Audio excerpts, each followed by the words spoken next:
So, Hyperlite Mountain Gear Ultamid 2. This is a shelter I've been using on the West Highland Way, and I must say I'm very impressed with it.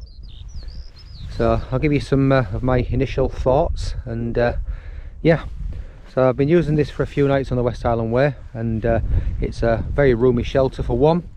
I would say if you had a double inner, then it would still be suitable for two people, which is very good. So it's made of 0.8 DCF.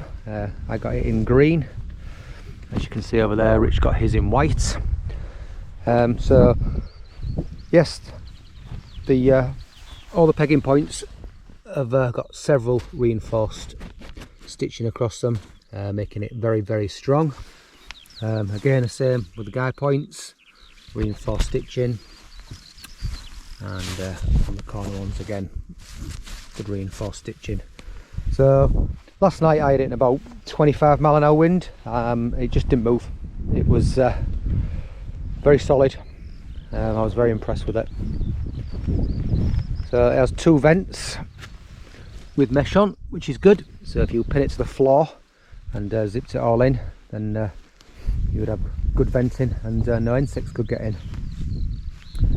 The pole cup is reinforced. That's very strong, which is good. The guy points on it are really good. You've got one on each corner and three on the side and the back panel. It's like I said, very good in the wind. So it's got a snap press stud on the bottom to take the pressure off the zip when that's going up and down, which is good. The MLD ones have a buckle. I think both are good.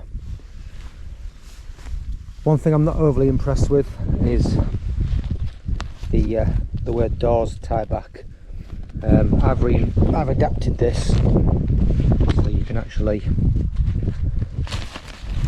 tighten it, which is a little bit better. It does slip a little in high wind because of the material it's made of. Again, I've seen better ones. Shock cord with a cord lock works really well. So yeah, that's one thing I'm not overly impressed with.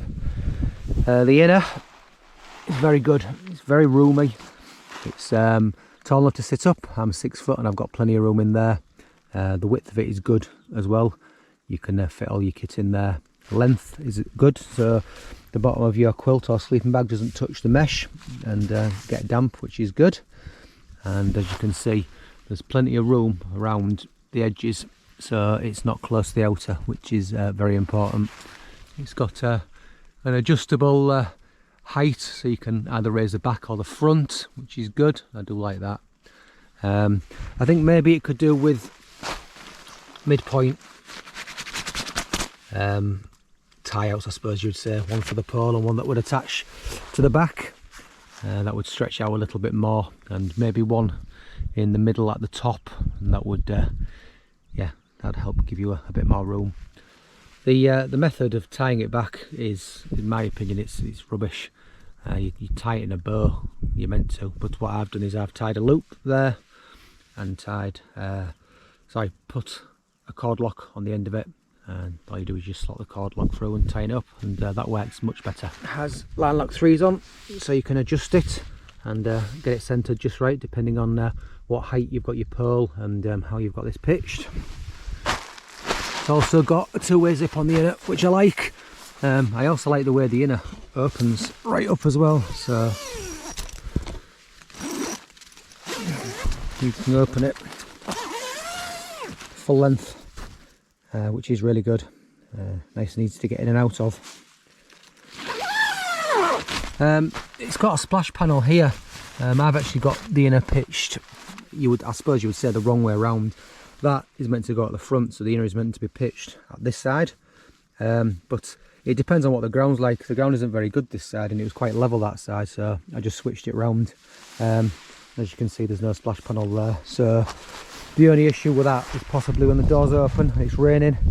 If you've got driving rain, then the edge of the mesh here might get a little bit wet, whereas at the other side with a splash panel it wouldn't.